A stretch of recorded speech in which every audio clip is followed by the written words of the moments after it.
कार्यक्रम के अंतिम हिस्से में जिनका सवाल लेकर के आऊंगा और जिनके उत्तर, उनका नाम एपी के नाम से उनकी आईडी बनी है और नाम उनका अनु है। ये अनु है गोरखपुर उत्तर प्रदेश वाले।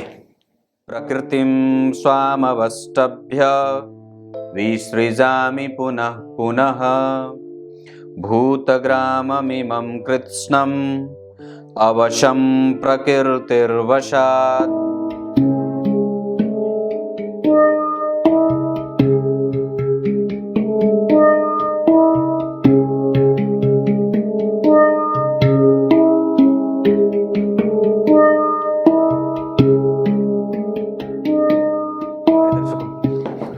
नमस्कार, एक बार फिर से उपस्थित हूँ आप सबके सामने मंगलवार के बाद बुधवार के कार्यक्रम में।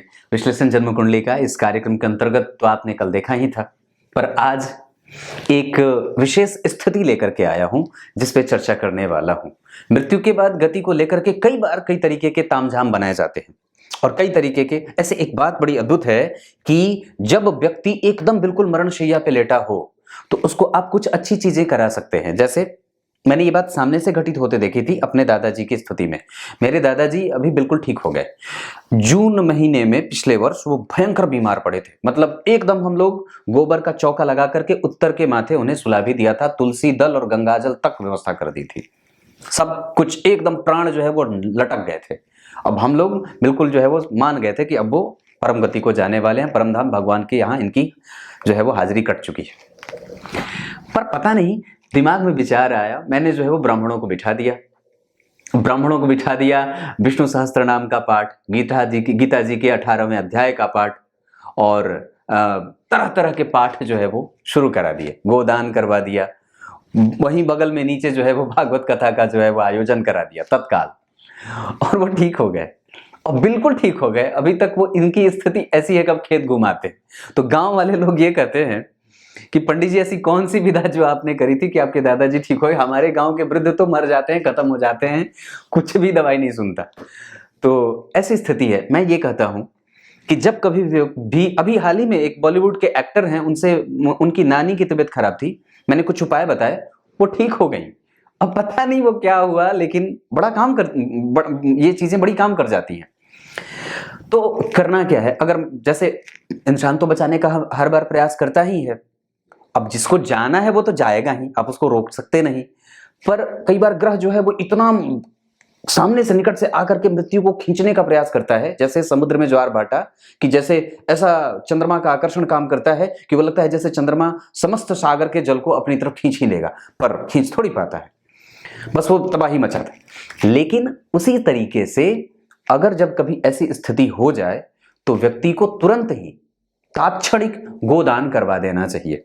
भागवत का मतलब संकल्प लेकर के उसी समय कि हे परमात्मा, जो भी इनका कष्ट है वो तुरंत हरण हो जाए, मैं तुरंत ही भागवत कथा का आयोजन करता हूं, और तुरंत उसी समय से भागवत कथा शुरू कर दीजिए। गीता जी के 18वें अध्याय का नित्य उस व्यक्ति के पास, या तो मतलब जो है वो कोई व्यक्ति पाठ करता रहे, बजाने से ज्यादा बढ़िया पाठ, मतलब उस व्यक्ति को सुनाया जाए। उसके गले में तुलसी की माला डाल दी जाए, उसके निकट स्थित जहां वो बिस्तर है उसके बिस्तर के पास गीता जी छोटी वाली, जो 5 रुपए वाली 10 रुपए वाली आती है, उसके जेब में हृदय के पास रख दिया जाए, और थोड़े थोड़े देर पे उसको जो है वो नारायण कवच का पाठ पढ़ाते रहिए या सुनाते रहिए। गीता जी का 18वां चल रहा है, एक दूसरे व्यक्ति को बिठा दीजिए नारायण कवच करा दे, एक व्यक्ति को बिठा दीजिए वो विष्णु सहस्त्र नाम करता रहे, एक व्यक्ति को बिठा दीजिए राम रक्षा स्तोत्र और गजेंद्र मोक्ष चलता रहे। तमाम घर को इस तरीके से लगा दीजिए। मैंने उस समय ये बात देखी थी बहुत गहराई से। इतना जल्दी उन्होंने अपने आप को रिकवर किया था और दवाई सेट करी थी। जो व्यक्ति बिल्कुल 10 दिन से कुछ भी खाया नहीं था, 10-15 दिन से कुछ भी अन्न का एक दाना नहीं, सोच लीजिए। और बिल्कुल, और वो अवस्था भी है उनकी, वो मतलब करीब मुझे लगता है कि 90 साल के हैं। 90 वर्ष की अवस्था में व्यक्ति मृत्यु को सामने से देख करके हम लोग रो रहे थे, पापा जी मम्मी सब लोग, अब गांव के लोग मिलने आ रहे थे। वो मतलब एकदम अंतिम जो गति होती है ना, वो अंतिम गति। लेकिन वो अब वो ठीक है भगवान की कृपा से। पर मृत्यु के बाद की गति के बारे में कैसे जाना है और कैसे जाना जाए, हमारे ऋषियों ने इसके बारे में क्या अपने विचार मंथन करके रखे हैं, आज के कार्यक्रम में उसी को बताऊंगा। बने रहिएगा कार्यक्रम के अंतिम हिस्से तक। कहीं नहीं जाना है, शुरू करते हैं आज का कार्यक्रम। कार्यक्रम के आरंभ में बोले गए गीता जी के श्लोक का अर्थ भी बताने वाला हूं। यूं 3 ही सूत्र बताऊंगा जो निसंदेह आपकी भक्ति को चरणारविंद में बहुत ही ज्यादा बढ़ा देने वाली होगी, अगर व्यक्ति समझदार होगा तो। आइए अब आपको सीधे विषय पे लेके आता हूं। पहला सूत्र क्या है?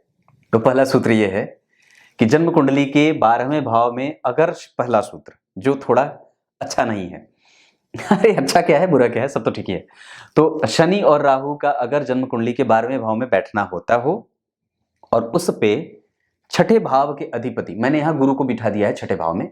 अब ये किसी भी लग्न की कुंडली होगी, बस मैंने उदाहरण स्वरूप आपको बताने का प्रयास किया है कि अगर जन्म कुंडली के 12वें भाव में शनि राहु बैठे हो किसी भी राशि में और छठे भाव के अधिपति की दृष्टि उस पर पड़ती हो, तो यहां छठे भाव के अधिपति गुरु हुए, तो व्यक्ति जो होता है वो मृत्यु के बाद नरकगामी होता है, कष्ट भोगता है, क्योंकि 12वां भाव शनि राहु से त्रस्त हो जाता है, वो पाप ग्रहों का प्रभाव और षष्ठेश की दृष्टि पड़ जाती है। पर एक बात गौर करिए कि मैंने यहां गुरु को षष्ठेश बनाया है, इसका मतलब जरूर होगा कि कम से कम उसके निकटस्थ, उसके ग्रामीण क्षेत्र के लोग या अपने क्षेत्र के लोग जरूर होते हैं, मतलब उसके जान पहचान के लोगों के बीच में ही उसकी मृत्यु होती है। पर हाँ, ये परम पद को प्राप्त नहीं करता और व्यक्ति नरकगामी होता है। ये पहली बात है। पर व्यक्ति का अपना कर्म भी होता है, उसमें वो कोई, ये तो एक सिद्धांत की बात है। तो मैंने पहले क्या बताया कि मरने के बाद अगर ये स्थिति शनि राहु और केतु का प्रभाव 12वें भाव पे और छठे भाव के अधिपति की दृष्टि हो तो मरने के बाद व्यक्ति की दुर्गति होती है। दूसरा सूत्र ये कहता है कि लग्न में गुरु बैठे हो, शुक्र जन्म कुंडली के 7वें भाव में हो, यही स्थिति होनी चाहिए। भाव देखना है, राशि नहीं। लग्न में गुरु बैठे हो और 7वें भाव में शुक्र बैठे हो, और साथ ही साथ अगर कन्या राशि के चंद्रमा हो। मैंने यहां चंद्रमा को इसलिए यहां बिठाया था ताकि आप लोगों को कंफ्यूजन ना हो कि यहां जब 9 लिख दिया है तो यहां कन्या राशि 6 नंबर में यहां कैसे बैठ जाएंगे, इसलिए मैंने ये बात बताई है। अन्यथा ये 6 नंबर कहीं भी बन सकता है। पर दूसरा जो सूत्र है वो ये कहता है लग्न में शुक्र हो और सप्तम में, लग्न में गुरु हो और सप्तम में शुक्र हो और कन्या राशि के चंद्रमा बैठे हो तो व्यक्ति परम पद को प्राप्त होता है। ये दूसरा सूत्र है। समझ में आ गई होगी बात।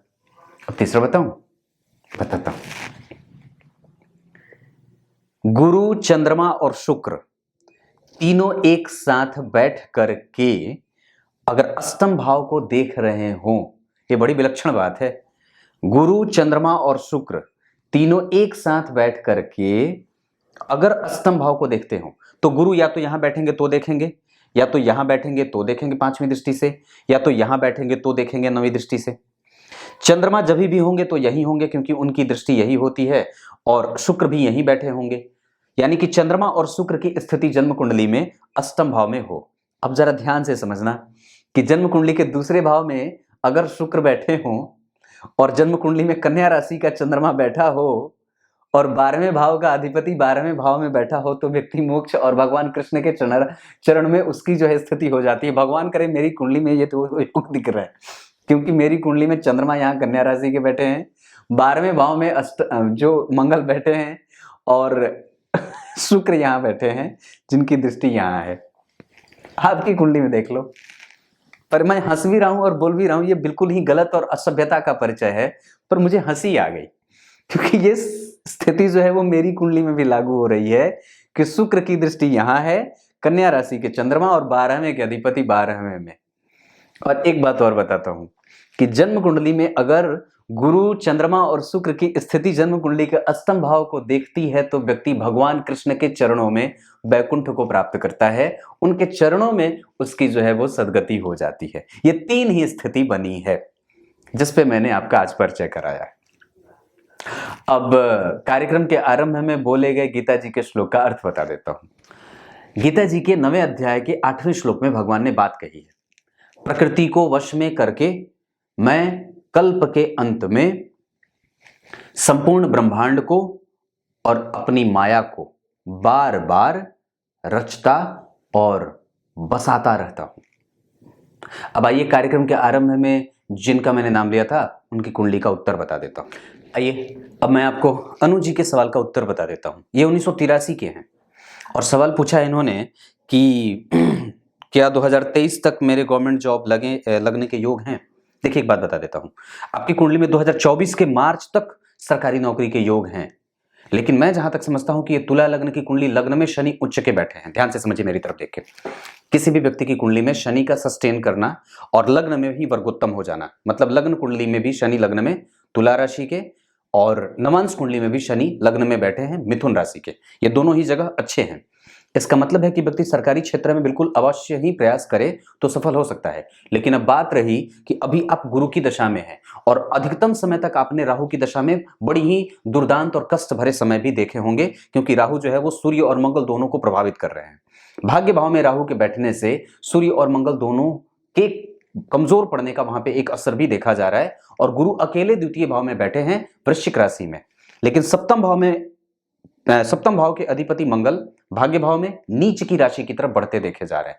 तुला लग्न की कुंडली बनेगी तो सप्तमेश मंगल होंगे। मंगल जो है वो जन्म कुंडली में भाग्य भाव में बैठे हैं, सूर्य और मंगल दोनों राहु के साथ बैठे हैं। अब गुरु की उच्च दृष्टि पड़ रही है जन्म कुंडली के दशम स्थान पे, जहां बुध पहले से बैठे हैं। आपको अगर मैं एक बात कहूं, 2024 के मार्च के बाद वैसे भी आपकी उम्र अब कम हो रही है, और मैं समझता हूं कि दशमांश कुंडली में भी बहुत अच्छी स्थिति नहीं बन रही है जो कि प्रतियोगिता दे रही है। तो व्यक्ति को व्यापार की तरफ ज्यादा ध्यान देना चाहिए, या व्यापार के बारे में अब सोचने लगना चाहिए। अगर मैं समझता हूं कि अभी से आप 2 साल भी व्यापार को दे देंगे तो तीसरे साल में आपकी जो स्थिति है वो व्यापार वाली बहुत मजबूत हो जाएगी। इस वजह से इस कुंडली में व्यापार की ज्यादा आवश्यकता है, पर उस पर चर्चा जरूरी है कि किस चीज का व्यापार करा जाए, क्योंकि दिमाग में अभी जो स्थिति बन रही है उसके आधार पर व्यक्ति जो है वो शनि के संबंध में या फिर जन्म कुंडली में चंद्रमा से संबंधित कोई भी व्यापार कर सकता है। लेकिन बुध व्यापार के कारक गुरु की दृष्टि, शनि लग्न में बैठे हैं, उच्चस्थ होकर के वर्गोत्तम भी हैं, इस वजह से व्यक्ति व्यापार कर सकता है। वैसे एक बात और बता दूं तो ये कुंडली शुभकर्त्री में है, इस कुंडली का अंत खराब नहीं है, अच्छा है। कुछ इसी तरीके से आज के कार्यक्रम का समापन करते हैं। तब तक के लिए बहुत बहुत नमस्कार।